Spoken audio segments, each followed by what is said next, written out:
এই মাসে তো দেখি অনেক টাকা খরচা হয়ে গেল। ও মা, মা কি বলবি বল।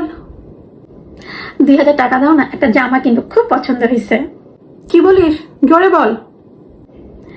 2000 টাকা দাও, একটা জামা কিনবো, খুব পছন্দ হয়েছে। আরে জোরে বল, আমি কানে কিচ্ছু শুনতে পাচ্ছি না। 2000 টাকা একটা জামার জন্য কিনবো। জোরে বল, আমি কানে কিচ্ছু শুনি না তো। কি হয়েছে তোমার কানে? কানে শোনো না তুমি? আমি কানে শুনি না রে। কি যে হয়েছে, এই কয়েকদিন ধরে না এই খাটে বসলেই হইলো, কানে কিচ্ছু আর শুনতে পাই না। কি বলো? ওইখানে বসলে কানে কিছু শোনা যায় না? তোর বিশ্বাস হইতেছে না? 2000 টাকা চাইতেছে, সেই জন্য তুমি এরকম করো আমার সাথে, তাই না? তুই আর বস এখানে।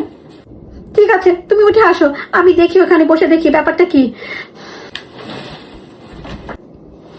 বসলাম, এবার বলো তো দেখি। তুই যে 2 দিন আগে তোর বাপের থেকে পুরা 1000 টাকা নিলি, বললি যে বই কিনবি, তারপর কি করলি? সেই টাকা দিয়ে বান্ধবীরা মিলে সিনেমা দেখে আসলি। বলবো সেই কথা তোর বাপকে? এই শোন, তোর যে রাতুলের সঙ্গে এখনো প্রেম আছে, সে খবরও কিন্তু তোর বাপকে আমি এখনো বলি নাই। তোর বাপ যদি জানতে পারে, তোর ঠ্যাং কিন্তু ভেঙে দিবে। কি এখন কানে শুনিস না? তোমার কথাই ঠিক, এখানে বসলে না কানে আসলে কিচ্ছু শোনা যায় না, 2 কান একদম বন্ধ হয়ে গেছে, আমি কানে কিচ্ছু শুনতে পাচ্ছি না। মা, লাগবে তোর 2000 টাকা? থাক মা, আমার 2000 টাকা লাগবে না, আমার জামা কিনতে হবে না মা?